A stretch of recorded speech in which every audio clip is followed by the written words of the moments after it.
In this episode of Fat Ride's Garage, we take a break from the coupe and we jump onto the Chevy. Stick around.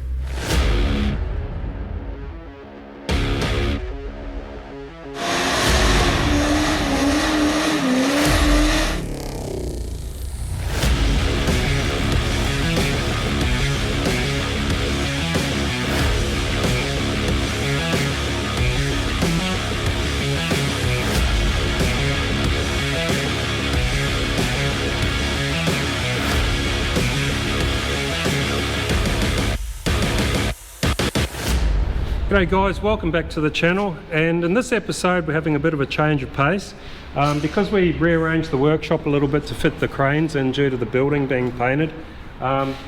We had the Chevy back here and X actually decided to have a change of pace and he jumped on it to start removing panels, because what we're going to do to this 57 is we're going to line all the panels up, you know, do the gapping and everything else, and then basically speed file it and get it ready for paint.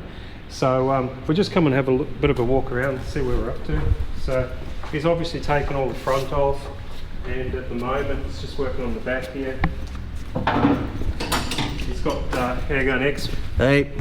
We've got the back bumper off, and yeah, so coming along, just working on getting the trim and that off, but yeah, obviously got to figure out the best approach to it. So the other thing I was going to do too is I was going to talk to you guys about the engine. So, but as far as this thing goes, you know, the body seems fairly solid. Project done back in the 80s. It's obviously, you know, lack of paint, and it's got a bit of Bondo and stuff in it, but we're just hoping that we can pretty much, you know, gap it, line panels back up properly, and you know, go over it, speed file and get it ready and just paint it. So it's not going to be like a bare metal resto. I figure if it's been sitting in a shed, you know, for the last 30 or 40 years and she hasn't bubbled up by now, she probably won't, so should be okay. Anyway, just with the engine, so the guy that I bought it off wasn't actually the original owner. It was sort of like transitory. He sort of bought a pile of cars off the original owner, and then I think he was keeping a couple and he was just moving the other ones on, and this was one of the ones that he was just moving on. To his understanding, the engine itself was a 427 big block, but I was checking a few of the casting numbers up on the internet, and yeah, well, just give me a second. I'll just grab my laptop and we'll have a look. Alright, so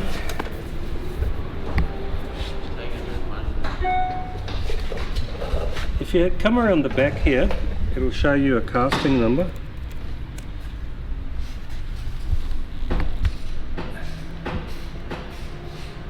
And I've got a screenshot open. So the casting number is just here on the left hand side near the bell housing, so it's 3999289. And if we look that up, we've got 3999289. It comes up as a 1971 to 1979 454 2 bolt or 4 bolt. So yeah, so the block itself is actually a 454. But if we look at the heads, it says there's a casting number in this head. Alright, so there's a casting number just in here. I don't know if we can see that. Can you see that casting? No. Alright, let me just see if I can put a light on it with my phone. Does that come up now? Yep. 3872702. Alright, so if we come over here to this 3872702, was it? Yep. Alright, so it's a 65 to 66 oval, closed chamber, 396 to 427 head. So the heads are 396 or 427 heads. So it could be that the heads and the internals are 427 and they've used a 454 block. As far as I know, the 454 block is interchangeable with those other earlier engines. So I guess the only way to find out what it really is to take it all apart and see if we can find out anything from the actual crank, if there's a crank casting number or something like that. So I don't know anything about these engines, so it's all new to me, but we might as well dig in and have a bit of a look.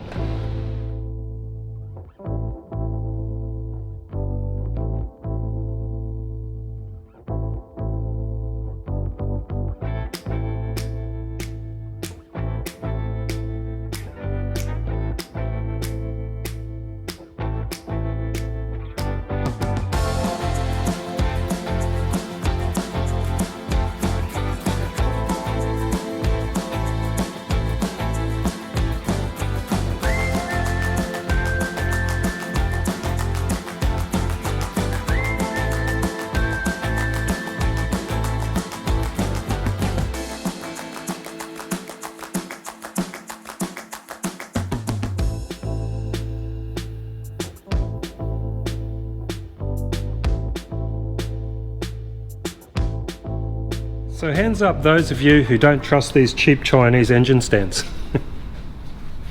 You put one of these big cast iron blocks and she just goes, and she looks like she's going to snap in half. Well, anyway, so by all accounts this engine looks like pretty much as it was described.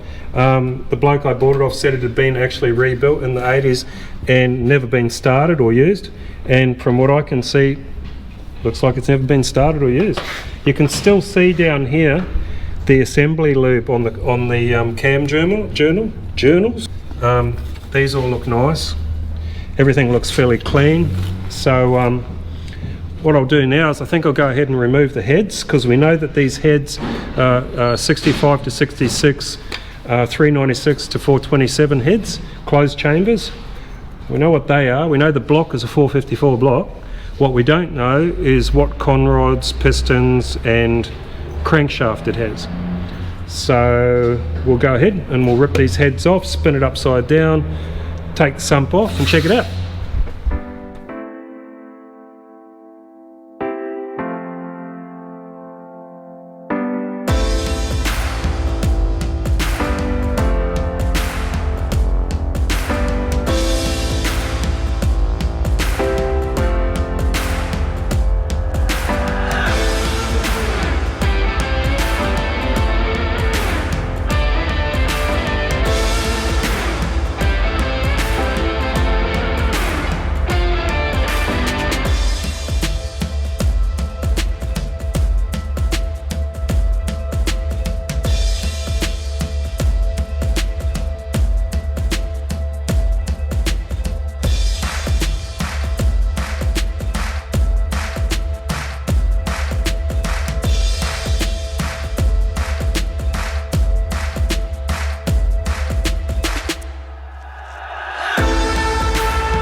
So we got the heads off and they look brand new. So yeah, everything so far appears to be true. Engine that was rebuilt somewhere in 1985, 1986, something like that, I think he said, mid to late 80s. Yeah, beautiful. So I'm glad that it looks like that, because I was kind of half expecting to see surface rust on it, but she's all good. Big heads, man. All new for me because I have never had a Chevy. Alright, so let's have a look at the block here, and same deal. Pistons are all brand new. 30 thou, up 030 is 30 thou. I don't know what L2300 means. All looking good. So, but see, after it being sitting for so long, like, you know, 30 plus years or whatever it is, you just wouldn't want to just go ahead and try and start it. You know, you want to take it apart and clean it all up, because even then, like, you know, we've taken it apart, but there's, you know, there's stuff in the cylinders. Thankfully the cylinders have no surface rust on them. They're still beautifully clean. They've still got the honing marks and everything on them. The hatch, what do you call it? The hatch pattern, something about hatching, I don't know. Alright, so I'll go ahead and roll it over the other way and we'll be able to take the sump off and have a look what's underneath.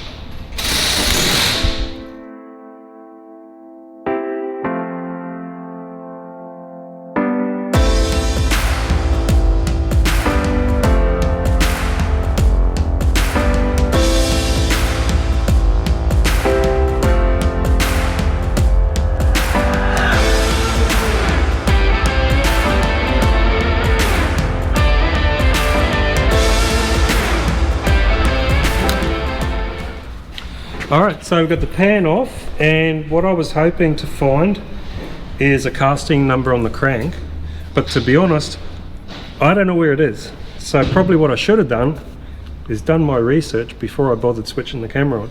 But anyway, we'll have a quick look and we'll find out where to look for that casting number and what it is. But one thing I can tell you, and X was just making a comment on this, is that it looks like whoever built this engine has been through and balanced it all, weight matched everything, because we can see where there's been material moved on on the pistons and also on the crank. If you look down here, you can see where the pistons have had some work done on them, and also if you look over here, you can see the crank has had a little bit of weight taken off there.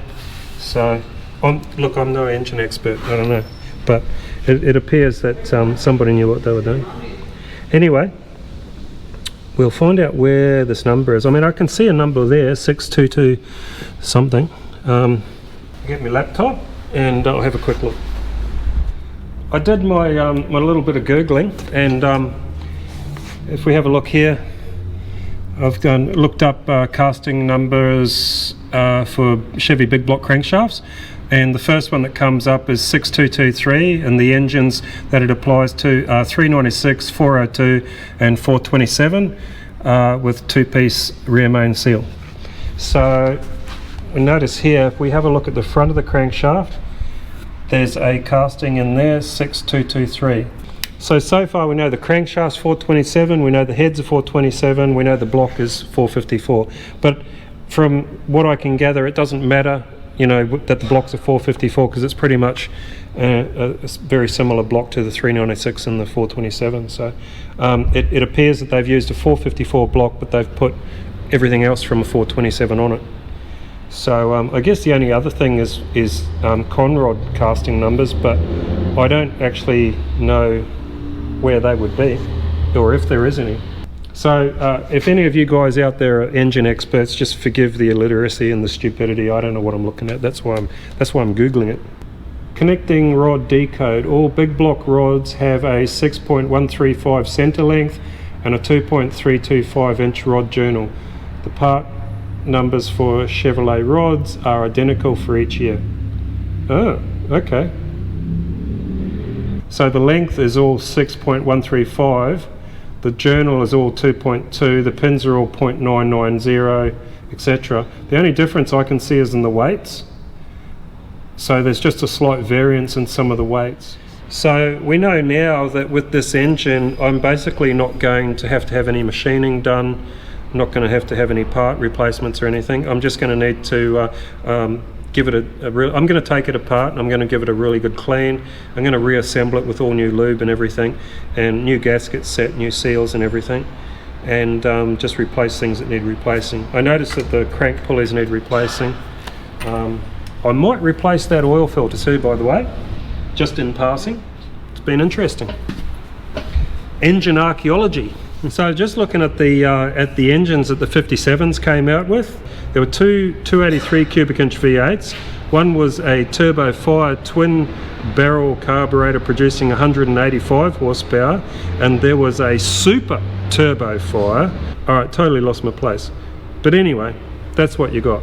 Super turbo fire was the top of the range. 283. So just in closing, guys, yeah, please hit a like. It helps the arithmetics or something, or algorithmics or something like that, and yeah, please consider subscribing.